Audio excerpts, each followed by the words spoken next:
Ibex reads, I, I, I.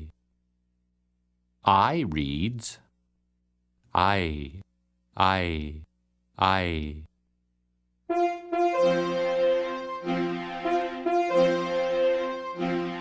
An ibex is a big wild goat, showing off his shaggy coat. Ilex Ibex. Have you ever known a show-off? Let me tell you about a real show-off. He was an ibex. Do you know what an ibex is? It is a wild goat that lives in the mountains. An ibex has big curving horns. He jumps from rock to rock and runs across snow with ease. Once there was an ibex named Ilex who was very proud of his gray coat in the summer. Ilex Ibex was also proud of his brown coat in the winter. Ilex Ibex was even proud of his coat when it was changing colors. Ilex Ibex spent a great deal of time admiring himself. Whenever Ilex Ibex met another Ibex, he'd say, "Your fur coat is nice, but I don't think it is as nice as mine." Everyone agreed that Ilex Ibex did have a wonderful coat. But to tell the truth, they became tired of hearing Ilex Ibex talk about it. One day, as another ibex came to get a drink in a quiet mountain pool, he found Ilex Ibex admiring himself in a mirror like water. Ilex Ibex threw up his head and waved his horns proudly. "My coat is beginning to turn a brownish color. Just look how the light makes it shine." The other ibex only gave a sigh. His coat was beginning to change too, but he did not go around bragging about it. After all, that's how an ibex is, gray in the summer and brown in the winter. Proud Ilex Ibex kept on admiring himself. "Did you ever see such a fine coat as mine? I really feel quite proud of it." As the other ibex looked at Ilex Ibex, he inquired, "You must be very wise. What do you do to make your coat so nice?" "Why, I take good care of my coat, of course," answered Ilex Ibex. Yes, the ibex friend agreed. "But did you do something wise to make it look so fine and nice?" Ilex Ibex fidgeted a bit and then he sighed. "Well, no. I guess it didn't grow that way because of any special thing I did. God gave me a coat just like all the other ibexes." "I know what it might be," said the other ibex. "You must be an especially good ibex to be so handsome. Maybe your good coat shows that you are kind, unselfish, and always thoughtful of others." Ilex Ibex really squirmed now. Ilex Ibex remembered how he had once made fun of a scrawny ibex with thin fur. Ilex Ibex remembered pushing aside a smaller ibex to get a nice clump of juicy grass. Ilex Ibex remembered his bragging and showing off. Suddenly, Ilex Ibex did not feel proud at all. "No," Ilex Ibex said.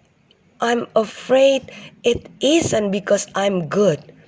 In fact, I guess I really haven't done anything to deserve my beautiful coat." "It is not wise to think so highly of yourself. Maybe you should be thankful for your fine coat, as I am for mine." "I'm glad to have a warm coat," answered the wise ibex.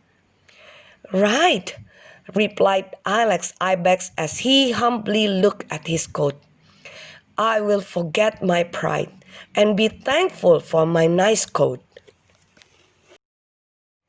Bible story. Once, in the early days of Earth, all men spoke the same language.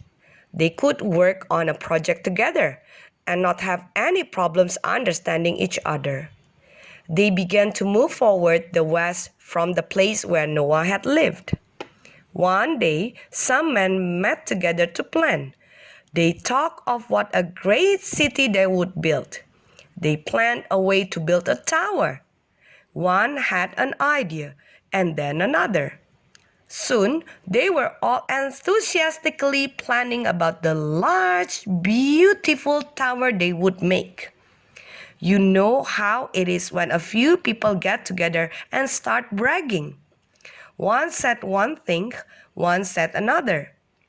We do not know all that they said, but the Bible states that they said, "Go to, let us build us a city and a tower, whose top may reach unto heaven, and let us make us a name, lest we be scattered abroad upon the face of the whole earth."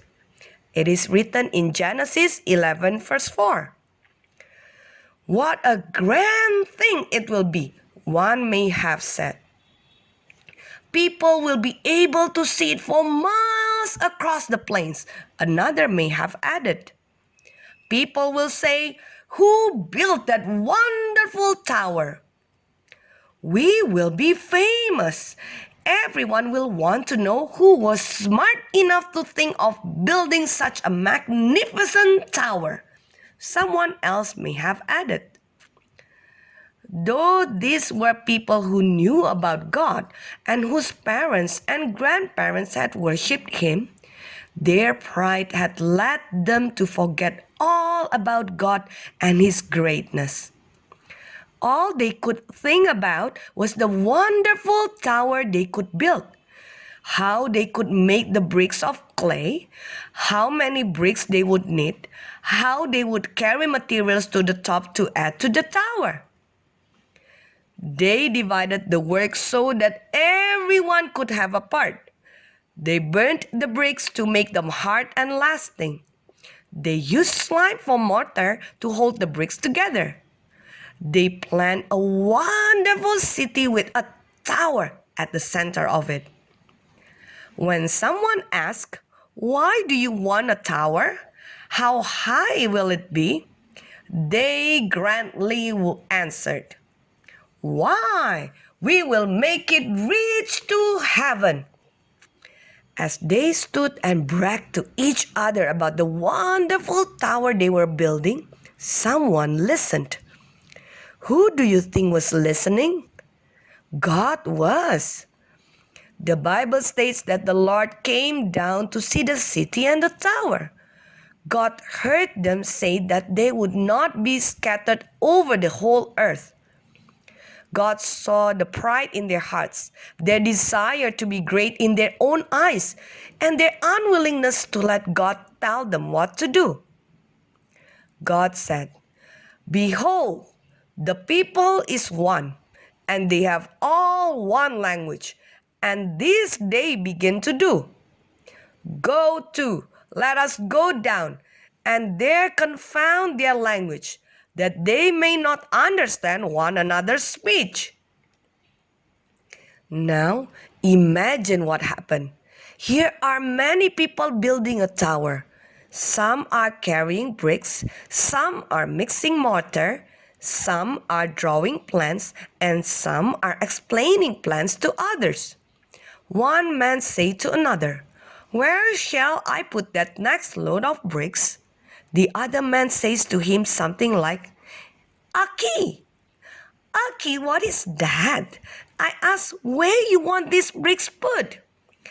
The other man looks at him in surprise and says, "¿Habla usted español?" Suddenly, one man is speaking another language, and the other man cannot understand him. The man who a few moments before was explaining the plans now can no longer be understood by his workers. All became confusion. And that is what the word Babel means, confusion. Suddenly, they spoke many different languages. What a strange thing God had done! By confusing their language, God caused the people to spread across the earth as He had planned. God made sure His plan was followed.